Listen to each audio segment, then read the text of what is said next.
My idea is for my son to marry her. Can you have kids? That's why I wasn't keen on him marrying someone older like you, my mother-in-law said with a smile. Beside her sat a younger woman, and my husband, the most important person, remained silent next to her. I'm so tired of dealing with his family. I stormed out in anger, but quickly wished I hadn't and wanted to make things right. I feel really bad about marrying into this family. My name is Olivia, and I'm 38 years old. I met my husband, Sam, who was 8 years younger, through a friend. I was unsure about dating him because of the age gap, but he said, "Age doesn't matter. I love you, Olivia." And we started dating, then got married. About 6 months into our relationship, he decided it was time for me to meet his parents because we were thinking about getting married. His mom didn't like the idea because of our age difference. She said to Sam in front of me, "I thought you'd bring home a young, pretty bride when you talked about introducing the woman you might marry." Oh dear, Olivia is 38. Sam, I mean no offense, but think about it again. Younger women are better. His dad stepped in and said, "If Sam thinks it's right, then it's right, isn't it? Sorry for my wife's rude comments, Olivia." After that, they agreed to our marriage. My father-in-law was someone who would calm down my mother-in-law's mean words, seeming like he didn't like arguments. But after we got married, he often ignored things that were wrong, which was disappointing. Sam's family was famous for owning a lot of land in our small town, and my mother-in-law bragged about it a lot. Even though she wasn't actually related by blood, she married into the family, just like me. This family is wealthy, and Sam, as their favorite, has a charming personality that's almost like a dream. The guy I dated before Sam was really careful with money, which was hard, so I like how Sam is generous and relaxed about it. Even though my mother-in-law reluctantly accepted our marriage after my father-in-law scolded her, she doesn't seem happy about it. She keeps telling me how a good wife should act, which is annoying. She's influential among the local women and is proud of leading the Women's Association and being popular. She insisted I meet the association members on a weekday to make a good impression on them. She introduced me with a proud smile, but some of them whispered, "You'll face challenges too," suggesting she wasn't as popular as she claimed. "Oh, and I was also advised to have a fertility checkup," she added. I felt a bit uneasy that it was my mother-in-law, not Sam, who suggested it, but I was curious too, so I agreed. The exams weren't pleasant, but I wished there was a way to make them easier. Sitting in that examination chair felt like torture. Despite the discomfort, the results of my checkup were good, and I felt relieved when the doctor said, "You're healthy." Sam seemed worried, but he relaxed when I told him the news. I shared the results with my mother-in-law, hoping we could now enjoy our marriage without worries. Then she said, "Great, you've cleared the first hurdle." First hurdle? What does she mean by that? I thought she'd be happier. Was she hoping for a bad result? I was unsure how to react when my mother-in-law made an unexpected suggestion. "Once you're married, let's buy a duplex and live together. You'll need to chip in for the down payment and mortgage. You work in administration, right? Your salary might not be high, but you should manage considering your age and experience. I'll cover the rest of the costs for the duplex." I was taken aback by this sudden proposal. I glanced at my husband beside me, but he remained silent. "Please help me out." "Well, about living together, Sam hasn't mentioned anything to me," I replied. Besides feeling insulted about my job being belittled, I was more concerned about the duplex and living arrangements. "You haven't heard?" "Oh, Sam probably thought it was understood. That's not good. We always planned that when Sam got married, we'd all live together." I felt a shiver run down my spine. Was she implying she influenced Sam into this idea through repetition? "Yes, that's what I had in mind," she confirmed. "What? I never heard about this. Why are you agreeing so easily?" "I'm sorry, but I didn't know about this plan, and I can't make a decision without discussing it with Sam. So can we hold off on this for now?" With that, I left my in-laws' house. Later, when I asked Sam about it, he explained that he had planned to build a duplex on his parents' land after we got married and live with them. I was upset that he hadn't mentioned this to me earlier, but he just said, "Sorry, I forgot." Looking back, I realized I should have reconsidered marrying him.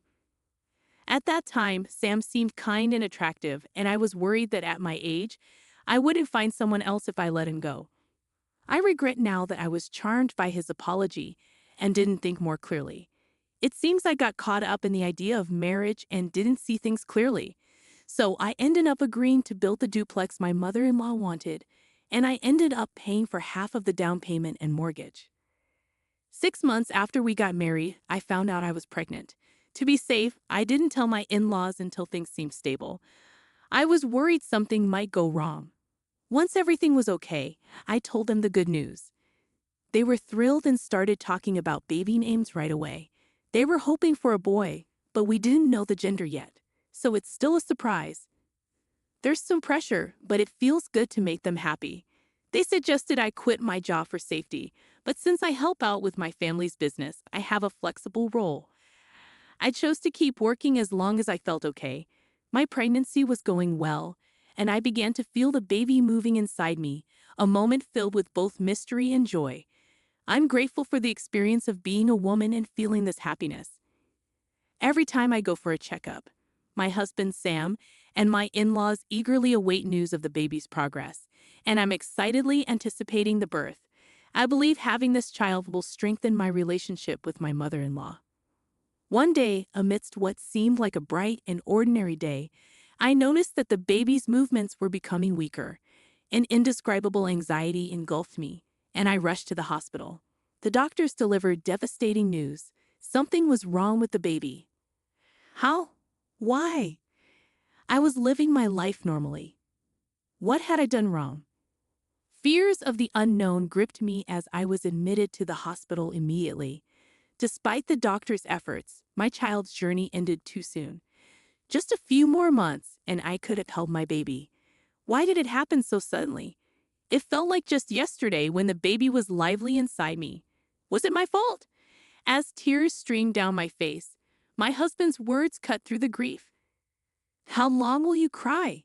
It's done now, isn't it? Crying won't bring the baby back. Stop crying. I was stunned.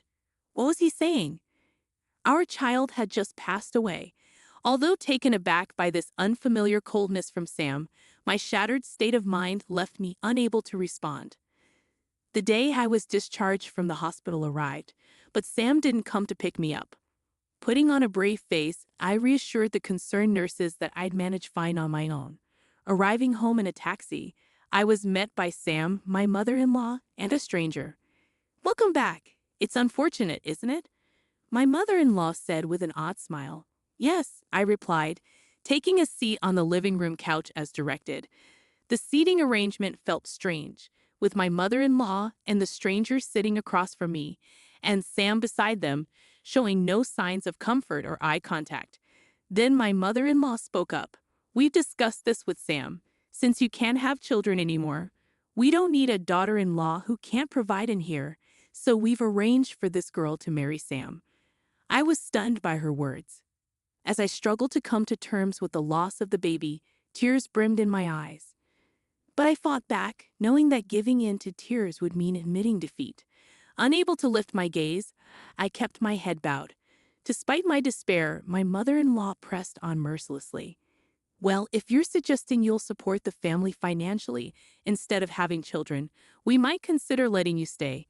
But can you really provide for us if they leave you behind?" I was bewildered by their conversation.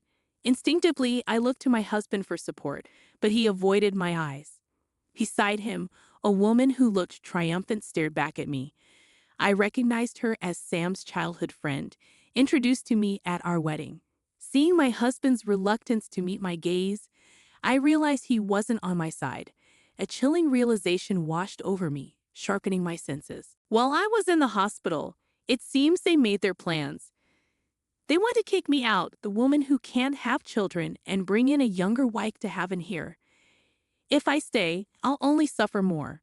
There's nothing for me here anymore. Finally understanding this clearly, I said to Sam, "I get it.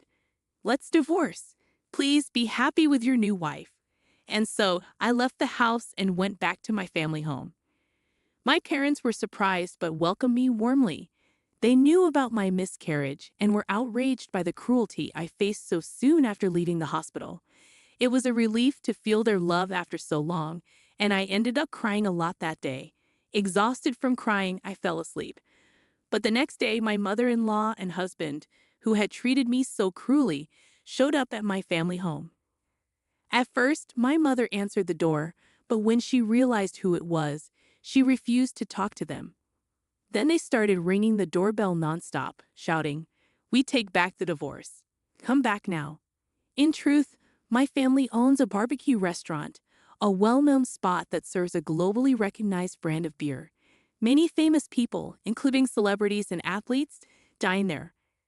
However, my husband's family comes from an old and respected background. They had a negative opinion of my family because of our restaurant business. They held on to old-fashioned beliefs that restaurants were shady and that our family background was lacking.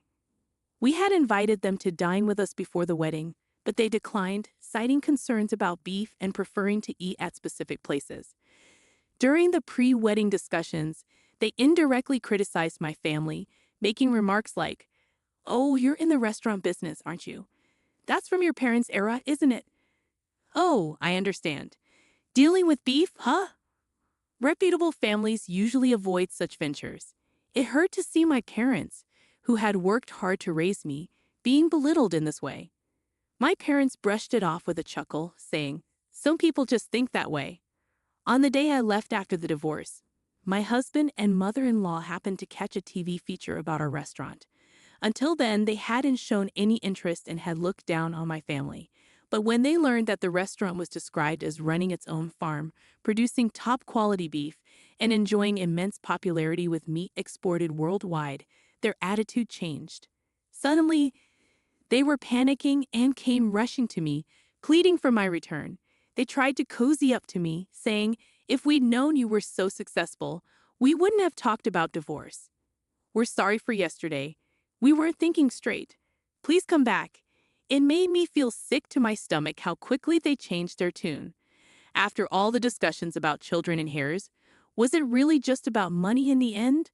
My husband, Sam, and his family never bothered to inquire about my job in detail.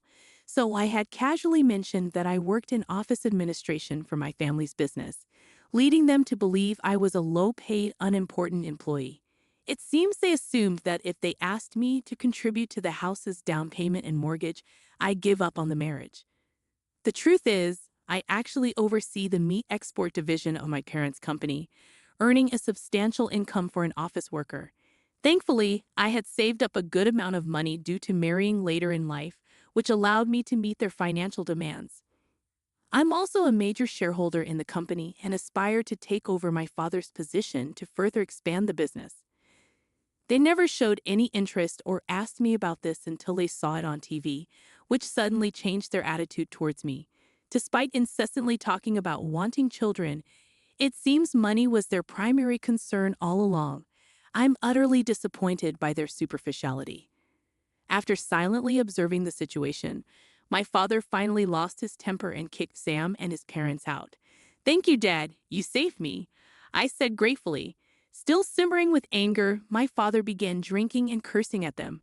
He wanted me to explain everything that happened before the marriage, holding nothing back, believing I shouldn't handle this alone.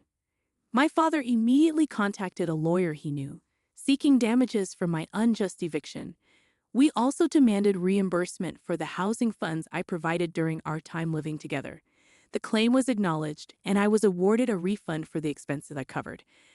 However, Sam alone couldn't repay the loan I had taken out, so they had to sell their family home. Despite being a luxurious house on rural property, it still had a substantial mortgage remaining even after the sale. Moreover, the house was filled with Sam's mother's eccentricities, making finding a buyer willing to accept it as difficult, which could delay the sale. Luckily, they were able to sell some of their separately owned land, allowing me to recoup my money first, which was a relief. At this point, I was grateful to have married into a landlord's family. Sam and his parents were forced to leave their beloved two-family home and now seemed to be struggling in a rented apartment, trying to repay their loan. Oh, and as for the woman who was considering marrying Sam, she was only interested because she thought she'd live in a big house and that his family was wealthy. But as soon as she found out they were going to lose the house and still be in debt, she disappeared. I think it was smart of her to run away because if she had married him, she might have been pressured to have a child and maybe even forced to work because of her young age. This area is still pretty rural, so news spreads quickly. Gossip flies around, especially when it involves a well-known family like Sam's. People are talking, saying things like they treated her horribly and drove her away. They used to flaunt their big house, but now they're in debt and living in an apartment. Both the wife and the potential new wife have left them. Their family line might end with this generation. It's surprising how accurate the rumors are and makes you wonder who's been watching all this unfold. The power of a rural network is something else. It seems like my controlling mother-in-law, who used to act like she owned the place, is now sneaking around even when she's just out shopping, worried about what people will say. My parents reminded me, "We warned you about marrying into a family that would demand pregnancy tests before marriage, didn't we?" And brushed off the situation. They tried to console me in their own way, saying, "Olivia just rushed into marriage a bit. Don't worry about it. It's okay if you stay home for now." They show their care in their own unique way. Despite the challenges we faced, like being evicted and going to court, I can sense their happiness at having their daughter back home. I'm grateful for their warmth and support. It feels like I've woken up from a bad dream about my married life, and now I'm free.